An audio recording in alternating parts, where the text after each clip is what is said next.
Dober večer. Danes začenjamo že 6. hagioterapevtski večer. Pozdravljamo vse, ki ste prišli na novo. Morda lahko dvignete roke tisti, ki ste prišli na novo. Hvala. Ne pozabimo, da se nahajamo v postnem času, ki nas spodbuja, da preverimo, koliko sem jaz zares svoboden od stvari, oseb, ali sem že odkril smisel svojega življenja in osebe. Postni čas te vabi, da stopiš v središče in izvor pravega življenja, ki je naš stvarnik, in da stopiš v globino vere, kjer lahko odkrivaš bogate sadove in darove, ki jih prinaša vera. In prav je, da se na kratko od zadnjega hagioterapevtskega večera spomnimo, kaj smo rekli o veri. Vera in zaupanje sta sad spoznanja, da je človek ljubljen. Človek je namreč stkan iz vere in zaupanja, saj je vera notranja moč, s katero premagujemo zlo, da dosežemo dobroto oziroma cilj. Vera je torej tkivo tvojega bitja. Živiš toliko, kolikor veruješ. Zdrav si toliko, kolikor veruješ v zdravje. Vera je aktivnost, hoja za tistim, v kar veruješ. To so tvoje notranje oči, s katerimi vidiš, kar je duhovno. Živiš tisto, v kar veruješ, in samo to določa tvoje življenje.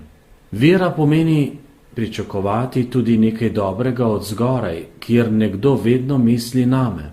Je osnovno tkivo in ena glavnih funkcij našega življenja. Saj je od nje odvisno, kako in kolikšni meri bo uresničeno in bogato ter ustvarjalno tvoje življenje. V veri torej odkrivaš načrte, pot, smisel in izpolnitev svojega življenja. Vera pomeni najprej mojo popolno in osebno pripadnost Bogu, ki me je iz niča potegnil v bivanje oziroma v obstajanje.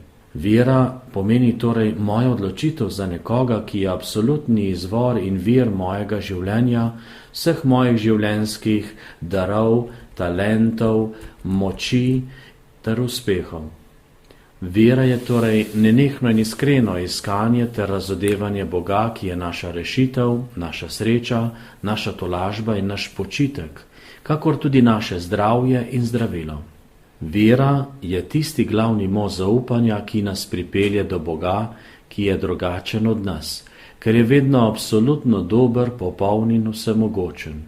Vera je torej moj odgovor Bogu, ki se mi podarja, da odreši in spopolni moje življenje. Pomisli, vera te dviguje na Božjo raven in ti pomaga, da postajaš vedno bolj Bogu podoben. Samo on je namreč večna dobrota, večna ljubezen, večna blaženost. Vera ti prinaša upanje na večno življenje. Prinaša ti popolno in jasno zagotovilo, da ti je Bog čisto blizu, da je na tvoji strani. Vera nas osredotoča na tisto, kar je bistveno v našem življenju, na smisel in na končni cilj našega življenja. Vera je tudi most, ki te vodi do drugega, s katerim lahko zakorakaš v novo prihodnost, oziroma s katerim lahko gradiš in ustvarjaš novo prihodnost. Tako vera pomeni tudi spremenjenje tvojega življenja, saj se brez nje ne da nič spremeniti. Kolikor veruješ, toliko se daš v življenju voditi, spreminjati in oblikovati ter spopolnjevati.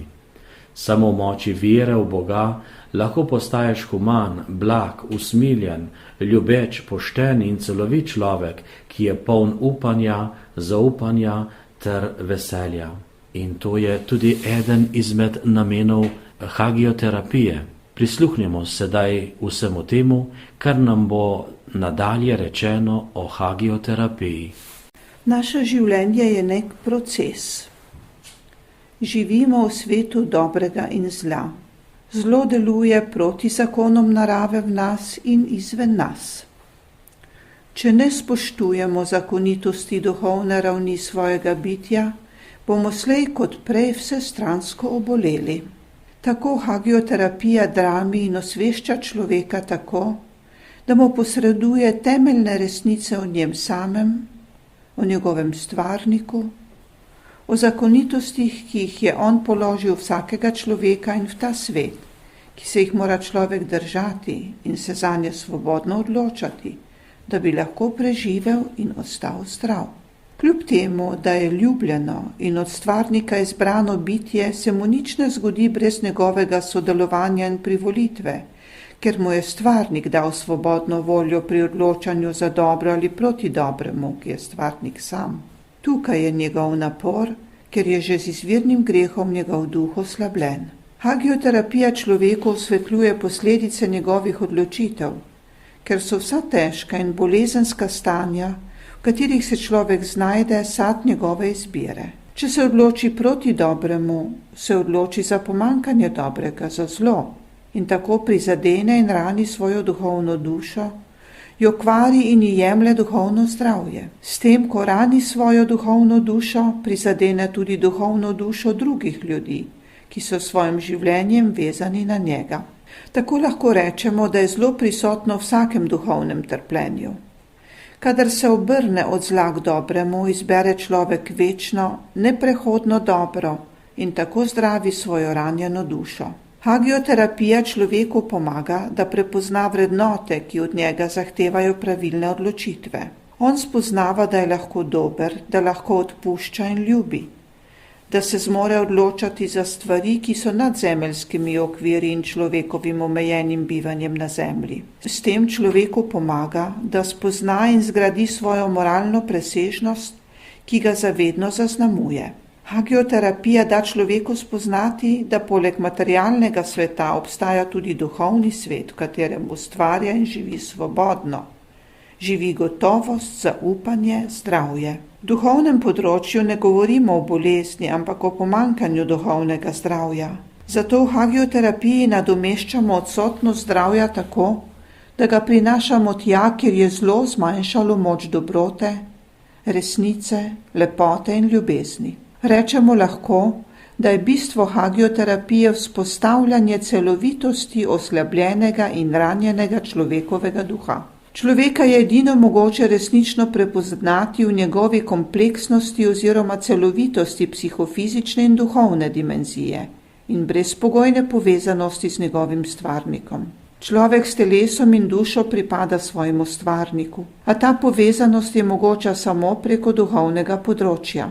Zato mora človekov duh biti usposobljen za sodelovanje in komunikacijo, za osebni odnos s stvarnikom.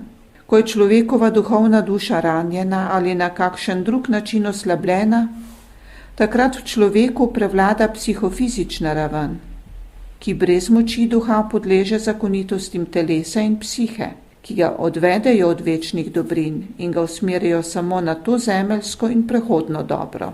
Človek oslabljenega duha izgublja povezanost z Bogom. Tako pade iz obstajanja in ni sposoben ujeti se življenjem, ker ga omejenost na to zemeljsko in prehodno dela bolnega, polnega strahov, negotovosti, nezaupanja, nesmisla, dela ga frustriranega, nezadovoljnega in celo hudobnega. Z eno besedo dela ga trpina. S tem, ko je človek na kakršenkoli način izgubil moč duha, lahko rečemo, da je izgubil tisto, kar ga dela specifično človeka, izpolnjenega s hrepenenjem in upanjem. To mu edino pomaga pri ustvarjanju življenjskega smisla in ga ohranja na nogah. Duh je svetloba, ki ti pomaga, da vidiš cilj.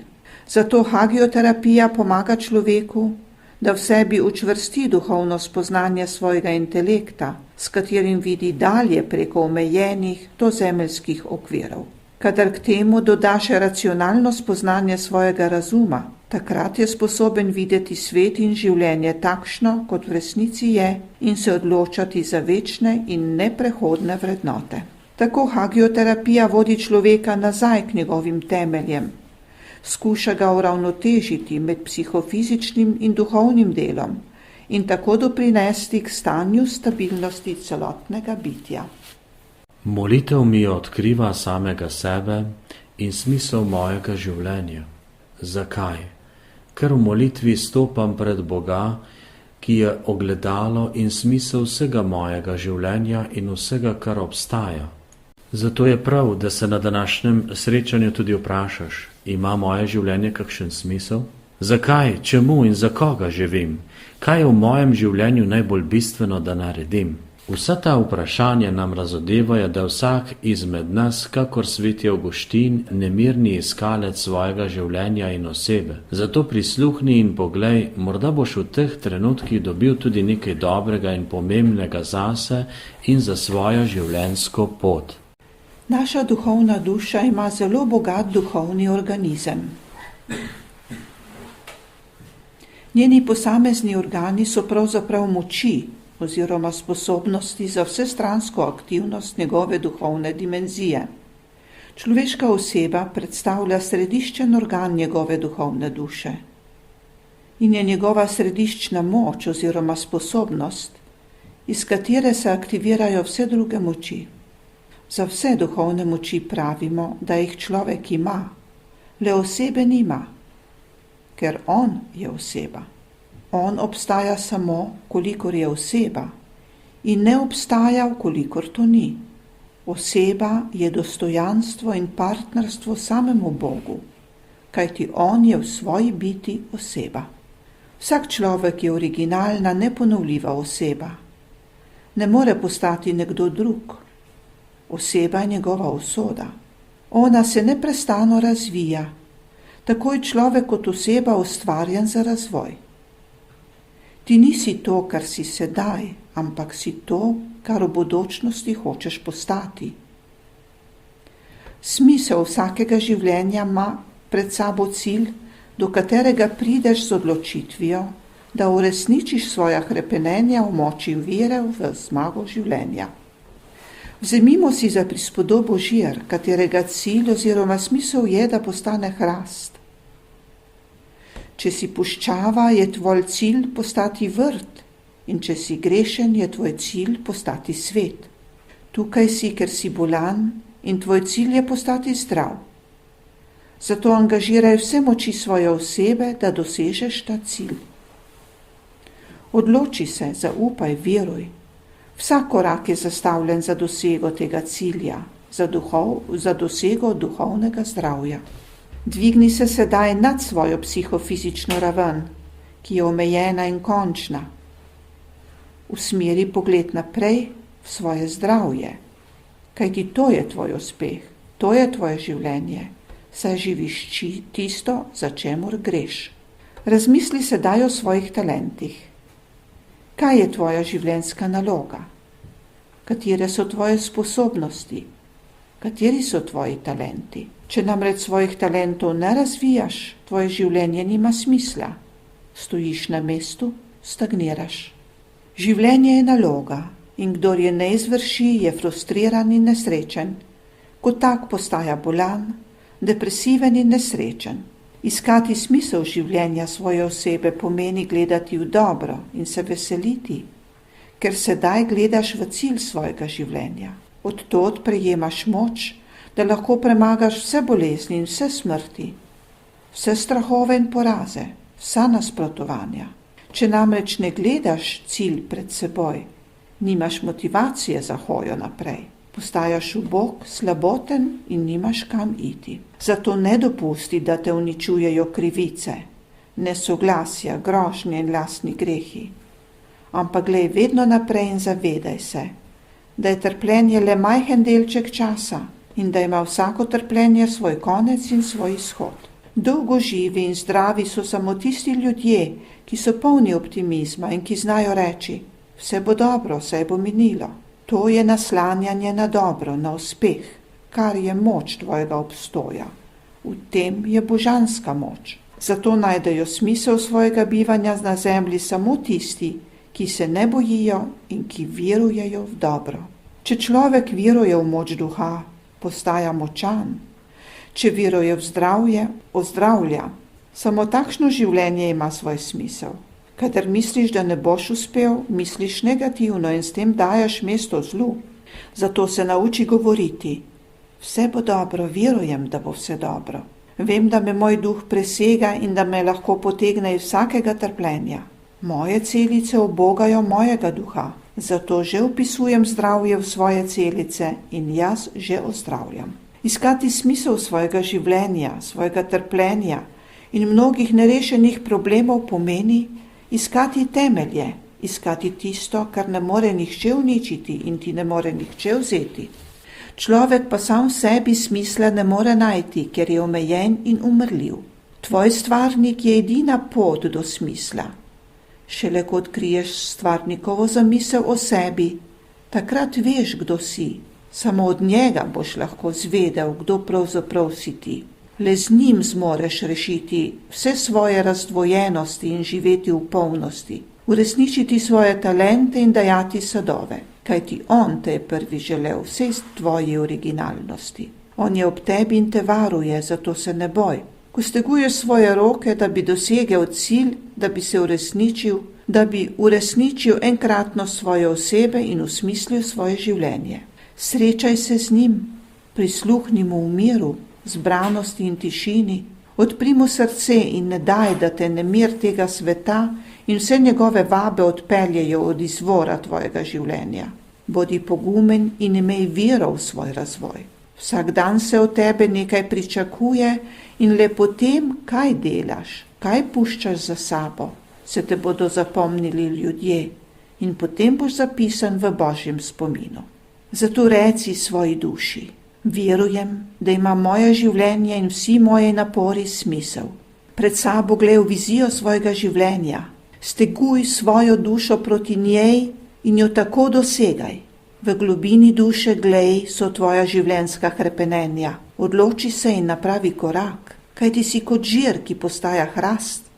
Si kot puščava, ki postaja vrt. Tvoja žalost se spreminja v veselje, kajti bolan si bil in ti ozdravljaš. Zakaj našel si svoj izvor, našel si svojega stvarnika.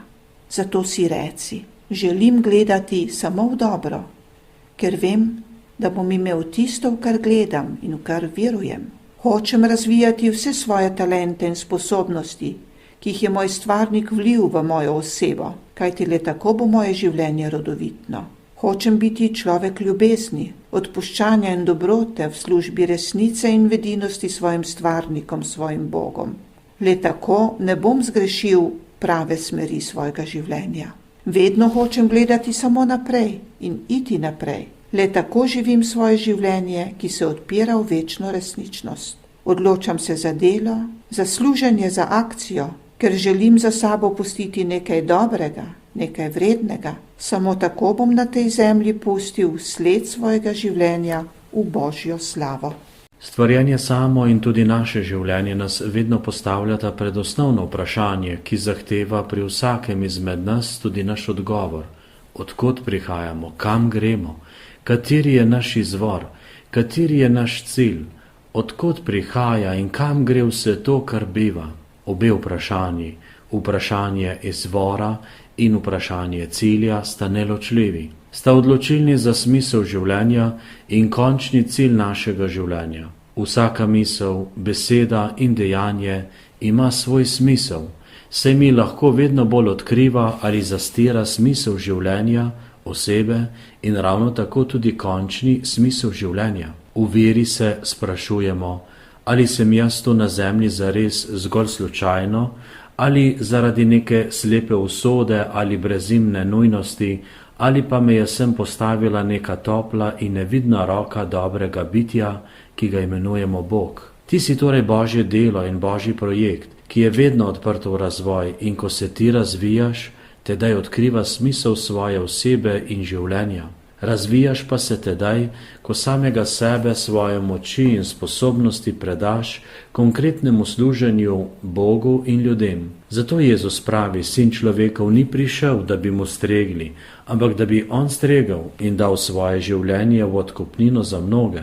Vsak človek na tej zemlji odkriva, da vsa naša dejanja, prizadevanja in življenje nimajo smisla, če nam Kristus skozi velikonočno skrivnost ne bi odprl vrata v novo in neminljivo večno življenje, ki presega vsak sijaj zemeljskega življenja. In ali ne doživlja človek ravno v sebi smisel svojega življenja in osebe tedaj, ko je v sebi popolnoma uresničen in izpolnjen? Ali niso nebesa ravno ta kraj? Še nekaj, spomni se, da vse, kar je zlo in slabo, zakriva v tebi smisel življenja in zato večkrat ne veš več, zakaj obstajaš in čemu živiš. Zavedaj se, da je Jezus sam prikazal smisel svojega življenja in svoje smrti v luči trpečega služabnika. Na križu je Jezus vzel nase vse breme zla in odvzel greh sveta, ki je bolezen samo njegova posledica. Vedi, da je Kristus dal s trpljenjem in smrtjo na križu trpljenju nov smisel. Odslej nas more upodobiti po njem in nas zediniti z njegovim odrešenskim trpljenjem. Od tedaj naprej ti nisi sam v trpljenju, saj je on ob tebi. Ko v sebi spoznavaš in odkrivaš Božjo podobo in mojstrovino, tedaj spoznava smisel svojega življenja in obstajanja. Tedaj si radosten, zdrav, srečen in svoboden. Naj postni čas v nas znova prebudi in odkrije vse tisto, kar je za nas zares bistveno in potrebno, in naj bosta gotovo med temi vsebinami tudi smisel našega življenja in obstajanja. Hvala, da ste prišli na ta večer in srečno pot domov.